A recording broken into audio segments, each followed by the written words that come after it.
Hello everyone! Welcome back to our YouTube channel. This is Sir Chad, your Mathalongin mentor. Our topic for today is about simplifying radical expressions. So bagat magsimula, don't forget to subscribe and hit the notification bell icon para updated kayo sa mga topics na ina-upload ko. Huwag na nating patagalin, let's begin!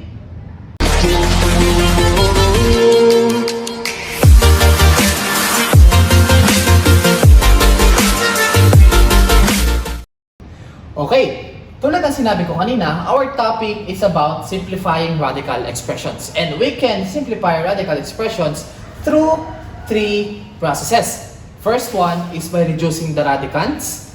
Second one is by reducing the order of radicals. The second one is by rationalizing denominators. To better understanding of all of these processes, we will be having examples of each process. Okay, the first process is by reducing the radicands. So first, kailangan muna nating maintindihan kung ano ba yung mga parts ng isang radical expression. So for example, is itong letter N dito. So ano ba tong letter N na to? Letter N is the index or order of the radicals or index of radical sign.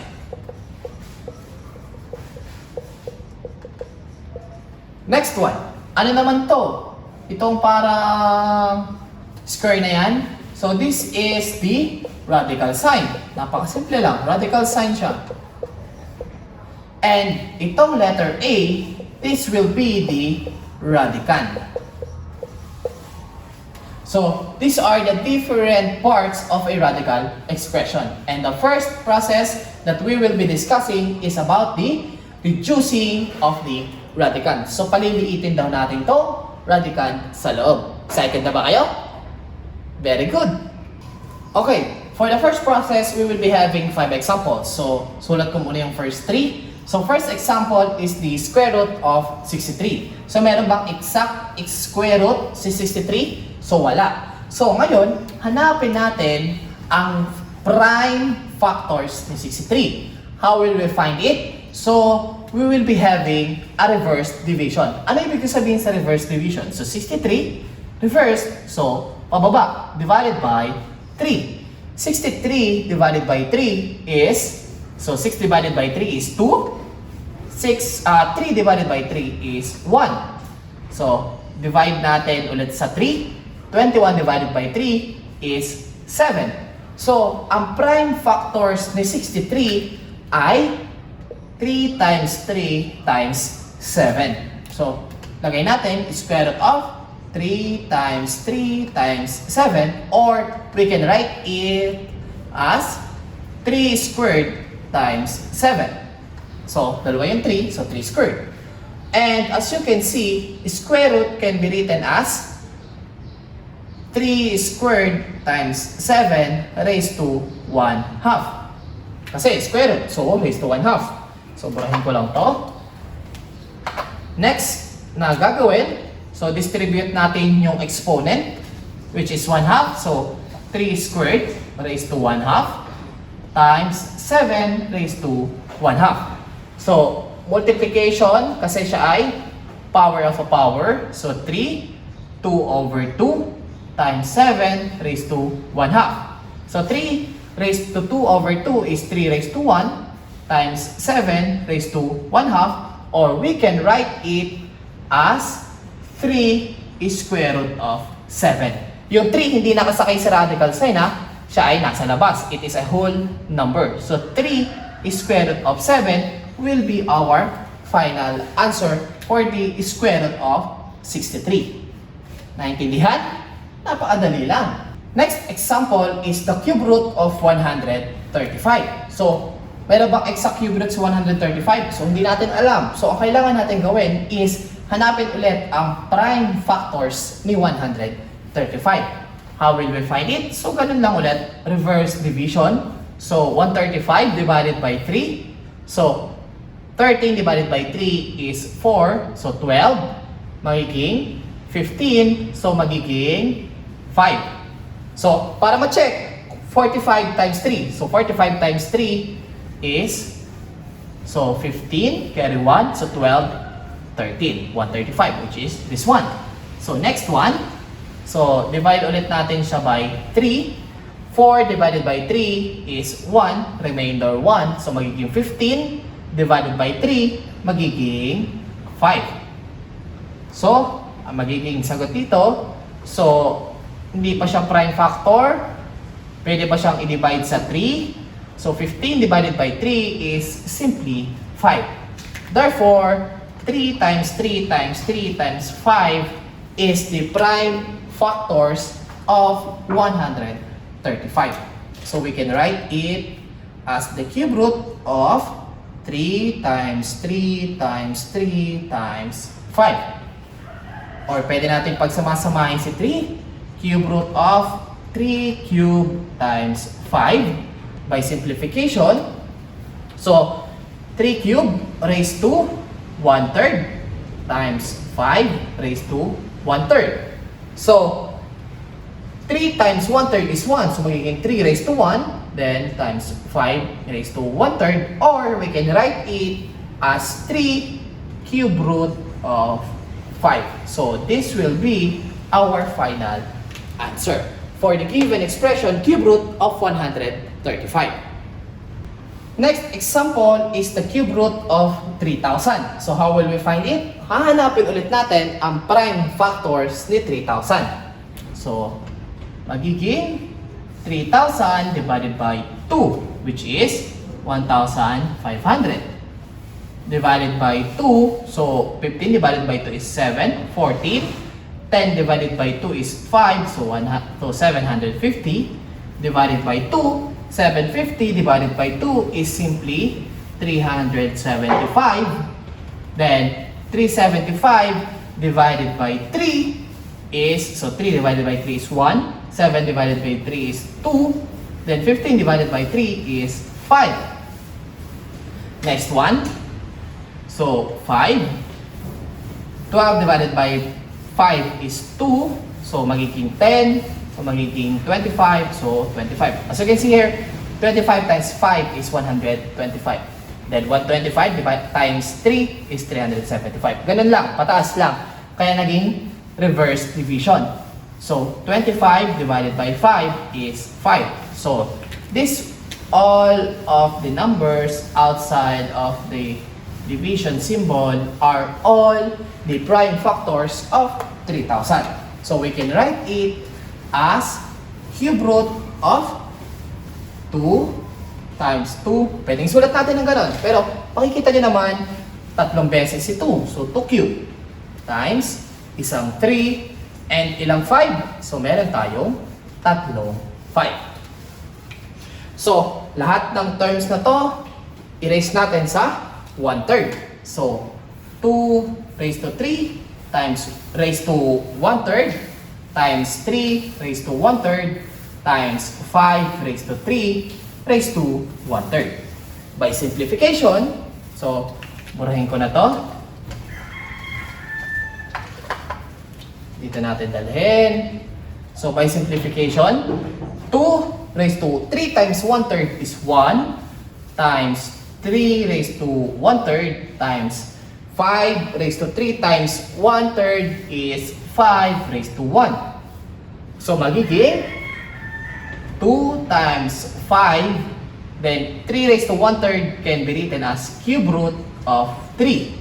And 2 times 5 is 10, then cube root of 3. And this will be our final answer for the cube root of 3,000. Naintindihan? Very good. Okay.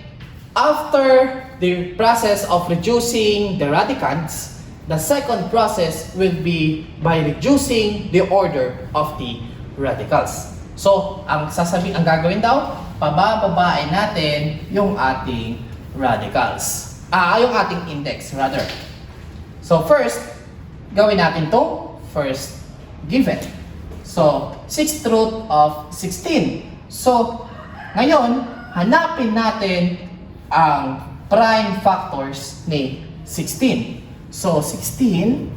So, by reverse division again, so 16 divided by 2 is 8. 8 divided by 2 is 4.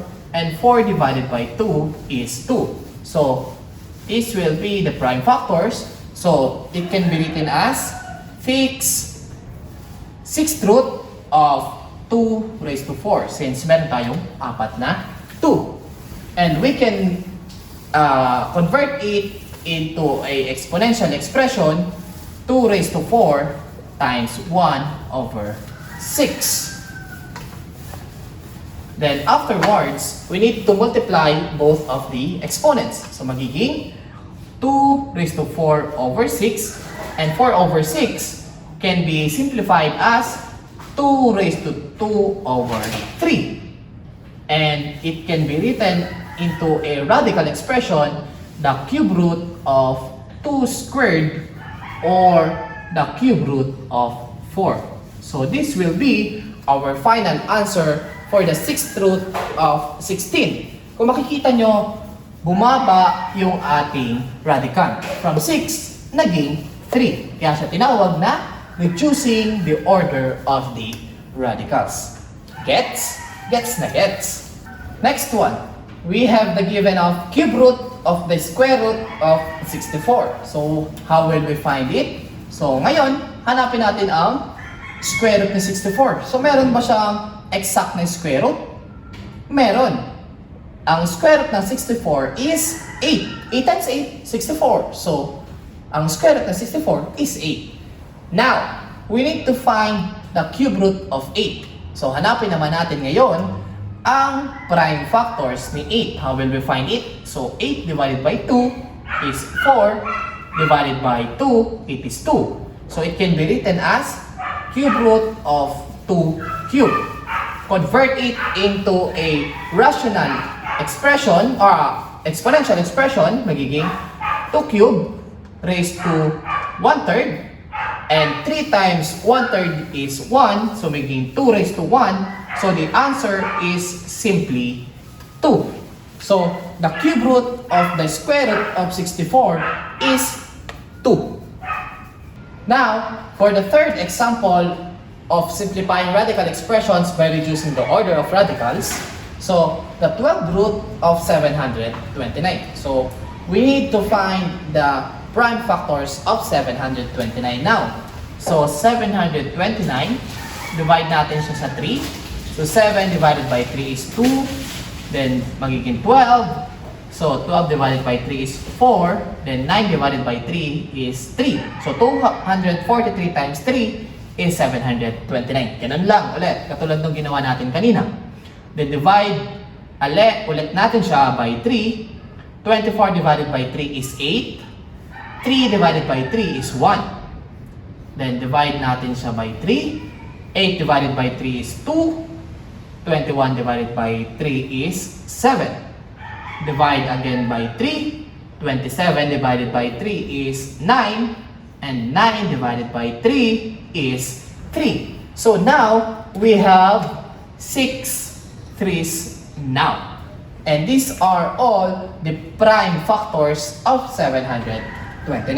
So 729 can be written as the 12th root of 3 raised to 6. And gawin natin siyang exponential expression. So 3 raised to 6 times 1 over 12. So multiplying the exponents, 3 raised to 6 over 12 or 3 raised to 1/2. Convert natin sa radical expression, magiging square root of 3. So kung makikita nyo, the order of the radicals reduced from 12, naging 2. Naintindihan? Very good. Oh my God! Wow! Okay, now for the last process of simplifying radical expressions by rationalizing denominators, we will be answering 3 examples. And there will be special cases later that we will also discuss. So 8 divided by square root of 2. So ibig sabihin na rationalizing denominators, kailangan mawala yung radical sign sa baba. How will we remove it? So, ang kailangan, magiging, itatimes natin siya in a fraction na mawawala yung square root sa baba. So, ano yung number na pwede natin i-times sa 8 over square root of 2. So, the same as the denominator. So, square root of 2 and square root of 2. So, ang gagawin lang natin dito, multiply ang numerator to numerator and denominator to denominator. So, 8 times square root of 2 is 8 square root of 2 over square root of 2 times square root of 2. So, kung sisimplify natin, gawin natin siyang exponential expression. So, 8 square root of 2 over 2 raised to 1/2 times 2 raised to 1/2. 8 square root of 2 over 2. Same base, add ang exponent. So, 1/2 plus 1/2. And 1/2 plus 1/2 is simply 1. So, 2 raised to 1. So, the final answer will be 8 square root of 2 over 2. And that will be the answer for 8 divided by square root of 2 when we rationalize the denominator. Okay, the answer for 8 over square root of 2 is 8 square root of 2 over 2. And we can still simplify this answer. 8 divided by 2 is 4. Then, the final answer will be 4 square root of 2. Next one. 14 divided by square root of 7. So, we just need to multiply it with the same exponent, same denominator, which is square root of 7. So, the final answer will be 14 square root of 7. The same process yung kanina, square root of 7 times square root of 7 is simply 7. Kasi kanina, square root of 2 times square root of 2 is 2. Therefore, square root of 7 times square root of 7 is 7. So, equals 14 divided by 7 is 2, then square root of 7. And that will be the final answer for 14 divided by square root of 7. Now, we need to find and rationalize the denominator of cube root of 9 divided by cube root of 6. So, di tulad nung kanina, square root yung ating ginagawa. Ngayon, cube root na. So, anong gagawin natin? So, try natin siyang i-convert muna into a exponential expression. So, magiging 9 raised to 1/3 divided by 6 raised to 1/3. Isipin natin ano ang fraction na pwedeng i-add sa 1/3 para maging 1. Okay. So, ang kailangan nating i-multiply dito is 6 raised to 2 over 3. Kasi 1/3 plus 2 over 3 is 1. And yun din yung nandito sa taas. Naintindihan kung saan nakuha? Okay. Next, simplify natin siya. So, 9 raised to 1/3 times 6 raised to 2/3 divided by 6 raised to 1/3 plus 2/3. Same base, add the exponent. Next one. Simplify natin. 9 raised to 1/3 times 6 raised to 2/3 all over 6 raised to 1. Since 1/3 plus 2/3 is 1. Then next step, so simplify natin. 9 raised to 1/3 times 6 raised to 2/3. Or, pwedeng gawin natin na 9 raised to 1/3 times 6 squared raised to 1/3. Parehas na tuloy sila ngayon na exponent, which is 1/3 divided by 6. By simplification, 9 raised to 1/3 times 6 squared is 36 raised to 1/3 all over 6. Same yung rational exponent nila, so pwede kong gawin na cube root of 9 times 36 all over 6.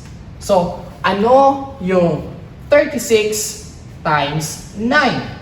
So, 36 times 9 will be simply 324 all over 6. Or we can have the answer, the cube root of 324 divided by 6. And that will be our final answer for the cube root of 9 divided by the cube root of 6. Naintindihan? Naintindihan. I am the one, the way your son don't need. Okay, so the final answer for cube root of 9 divided by cube root of 6 is cube root of 324 divided by 6. Let us try if we can simplify the cube root of 324 by reducing the radicand or yung 324. How will we find it?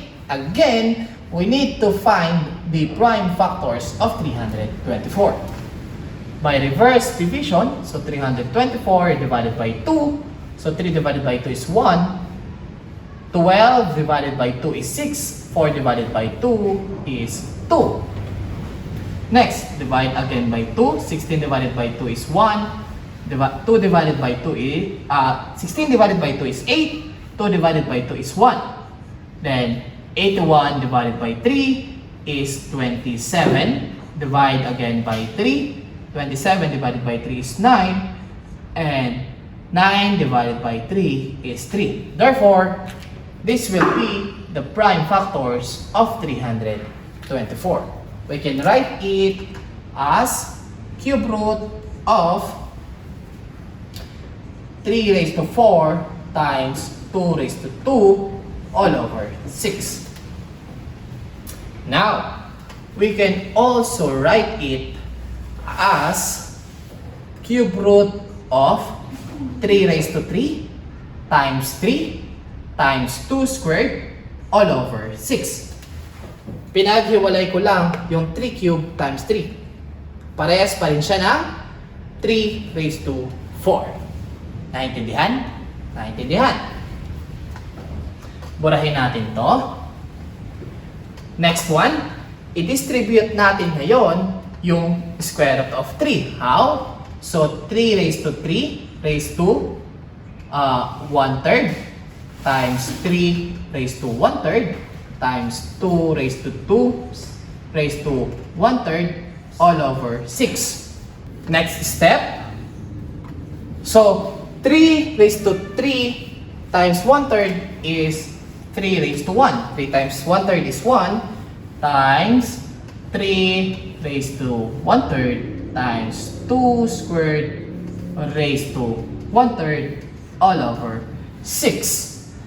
And 3 divided by 6 is 1/2 or itong 6 magiging 2. Therefore, ang matitira sa taas is 3 raised to 1/3 times 2 squared raised to 1/3 all over 2. Next, pagsamasamahin sa isang radical expression ang 3 and yung 2 squared all over 2. 3 times 2 squared, 2 squared is 4 times 3, so magiging cube root of 12 all over 2. And this will be the simplified answer for the cube root of 324 divided by 6. Medyo mahaba lang, pero at least nakuha natin yung lowest term. Good job! Good job! Now, let us try to answer 2 divided by square root of 7 minus square root of 3. As you can see, meron tayong radical sign sa denominator, which is the same as what we did in the previous examples. Also, we have an operation here, minus, which is different from the previous examples that we did from rationalizing the denominators. How will we answer it? So, dyan papasok yung term na conjugate. And ano ba yung conjugate? Conjugate in mathematics just means that you need to change the sign between the binomial. Ano ibig ko sabihin? So, ibig ko sabihin, for example, square root of x minus square root of y. Ano ang conjugate niya? Ang conjugate niya is square root of x plus square root of y. Minus, naging plus. Another one, square root of 3 plus square root of 5. So ang conjugate niya is square root of 3 minus square root of 5. So ang ginagawa lang natin is pinapalitan lang natin yung operation sa gitna ng binomials. Madali lang naman kung intindihan. Tama? Tama. Now we know the meaning of the conjugate. We will be applying it to answer 2 divided by square root of 7 minus square root of 3. What will we do? So, ang gagawin natin, i-multiply natin siya sa conjugate ng square root of 7 minus square root of 3, which is square root of 7 plus square root of 3. So, ganun din sa denominator. What will happen when we multiply it? So, ang mangyayari dyan sa denominator, magiging square of the first term minus square of the last term. So, yun yung aim. Bakit tayo nagko-conjugate? Ini-square natin yung square root and after nating may square, mawawala na siya. So, ang mangyayari dito sa numerator, 2 times square root of 7 plus square root of 3. By simplification, so, distribute, then distribute. 2 times square root of 7 is 2 square root of 7 plus 2 square root of 3. Next one. Square of the square root of 7 is simply 7. Minus square of square root of 3 is 3. By simplification, magiging 2 square root of 7 plus 2 square root of 3 all over 4. Or we can write it as 2 square root of 7 over 4 plus 2 square root of 3 over 4. And by lowering the terms, so magiging 1 to, magiging 2 to, magiging square root of 7 over 2 plus square root of 3 over 2, or simply square root of 7 plus square root of 3 all over 2. And that will be our final answer for the given equation or given expression. Naintindihan? Very good. Magkakaroon pa tayo ng another example. Okay, for the next example, we need to answer square root of 2 divided by square root of 2 minus 1. And to answer this, we need the conjugate of the denominator, which is square root of 2 plus 1. So, gagawin lang natin plus yung sign. Then, sa denominator, ang sinabi natin kanina, square the first term minus square of the last term. Then, square root of 2 times square root of 2 plus 1. By distributive property again, so, magiging square root of 2 times square root of 2 plus 1 times square root of 2 all over square root of 2 squared is 2 minus 1 squared is 1. Then simplification, square root of 2 times square root of 2 is simply 2 plus 1 times square root of 2 is square root of 2 all over 2 minus 1 is 1. So therefore, we can write the final answer as 2 plus square root of 2. And this will be the final answer for the square root of 2 divided by the square root of 2 minus 1.